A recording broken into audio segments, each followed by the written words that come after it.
So what that means is I think that this year we could easily see $20,000 spot.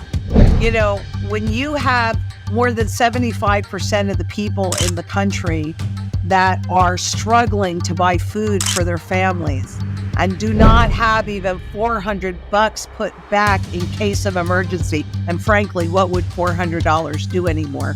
Not a whole lot. You know that it is a joke. Lynette Zang predicts that the price of gold could hit at least $3,000 per ounce on the spot market by the end of this year. She attributes this potential increase to a significant underlying demand for gold, which she believes is strong enough to potentially overwhelm the ability of central banks and commercial banks to manipulate the market. As a result, she suggests that the price could easily reach or exceed $3,000 by year-end. So, watch her video till the end. I would not surprise me to see it hit at least $3,000 this year on the spot market. And what that really indicates, and the price action that really indicates, is this huge underlying demand that is actually likely overwhelming the central bank's ability and it's not just the central banks, the commercial banks' ability to manipulate it. So I could easily see 3,000 by the end of this year, maybe more. Well, number one, when I look at the chart on silver, it looks to me like it is concluding what we call a cup formation. Now, a cup formation, so that means the price is going like this, right? And gold did that too. It just did it earlier on the spot markets. So what that means is I think that this year we could easily see spot silver somewhere testing the highs, so about $48 to $50 an ounce. But in either case, gold or silver, you're looking at the spot market, and that doesn't really reflect its true fundamental value. And Charlotte, I feel so strongly that we all need to understand what the true value of any asset or instrument is, because ultimately that's where it's going to go. And so I ran these numbers not that long ago, so they'd be pretty accurate. And if we had that overnight revaluation on a one-to-one basis, which is not likely, but still, where we are in the debt markets and the amount of gold, it's simple. You just take all the debt that's been created, you divide it by all the physical gold that exists in the ground, above the ground, doesn't matter. And you're looking at the true value of an ounce of gold at 40 grand. So even if you're looking at a $3,000, a $10,000 spot, a $20,000 spot, it's a severe bargain. Silver, if we went back to the original ratio, which is a 20th of an ounce to 1, right, then silver would be somewhere around $2,000 an ounce. So, and the more, and understand this, the more debt that has grown, which is the only tool that central bankers have, the more debt that's grown, the higher those numbers go. And none of that reflects all of the leverage, those derivative bets that are in the markets on gold and silver. None of that even reflects that. So that may sound outrageous and outlandish to people. Though I'm sure if we went back to 1913, and this is a $20 gold coin, and somebody said, one of these days you're going to see this at $2,500 an ounce, that would have sounded outrageous. Just look at what happens when they do those overnight resets. That is when gold starts to go to its fundamental value. Venezuela, I think it was up like over 3,200 times. Recently with Argentina, they did a 50% overnight revaluation, and we see gold starting to go to its fundamental value. So it's not really outrageous. What's outrageous is this. That's what's outrageous. And putting any value in something that they can just push a button and create as much of it as they want so cheaply and easily. That trusting this, working for this is what I think is really outrageous. And I'll tell you something else that I just ran these numbers, so I'm going to be off because I don't have them right in front of me. But going back to 1971, the BLS, Bureau of Labor Statistics, states that in 1971, the average wage was $10,290.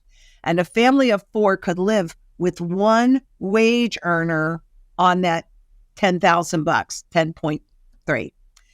Well, if you divided that by the gold price at that time, which was $35 an ounce, and they had paid you in gold, it would have been 294 ounces. If you never got a raise, today the average wage is close to $64,000 a year. And so people would say, well, I'd much rather have 64,000 than 10,000, right? Except you need two wage earners and you're paycheck to paycheck, right?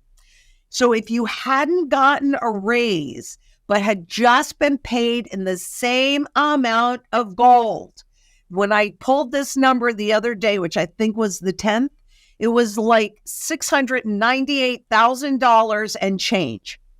I'm pretty sure that kept pace with inflation, and you'd only need one wage earner. Well, they're fiction, as anybody that goes to the grocery store can see. And of course, it's not, when they say that they're bringing inflation down, they're just talking about the rate and speed of inflation. And because they use hedonics, which means they can substitute one thing for another thing to make the numbers look however they want it to look, when you have more than 75% of the people in the country that are struggling to buy food for their families and do not have even $400 put back in case of emergency. And frankly, what would $400 do anymore? Not a whole lot. You know that it is a joke.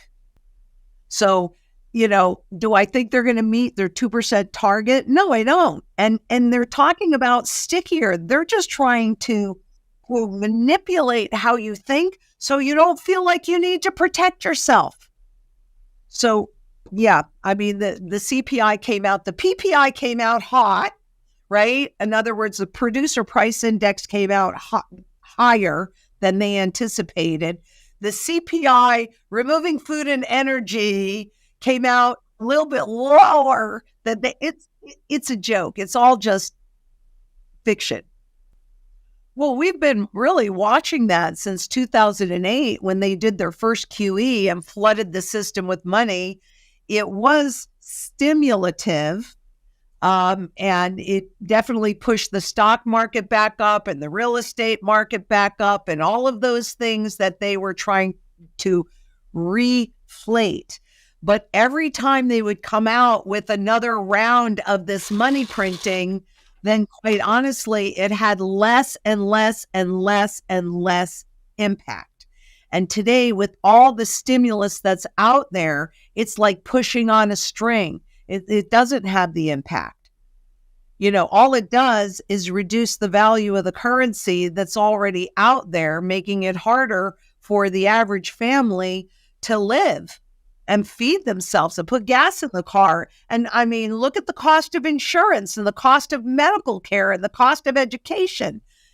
So inflation isn't coming, those prices aren't coming down.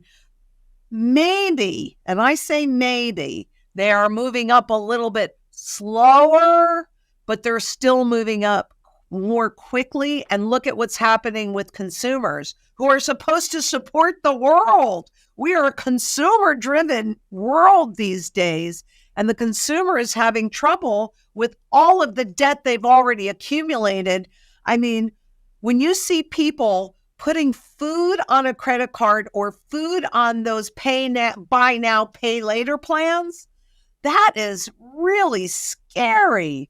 That is really, really scary. In conclusion, gold could hit $3,000 per ounce, driven by strong demand, while silver might reach $48 to $50 per ounce with its cup formation. Remember, the true value of gold could be $40,000 per ounce, and silver around $2,000 per ounce, factoring in debt and market dynamics. These insights highlight significant opportunities in the precious metals market. Stay informed and stay ahead. If you found this helpful, Don't forget to like, subscribe, and click the bell icon for the latest videos. Thank you.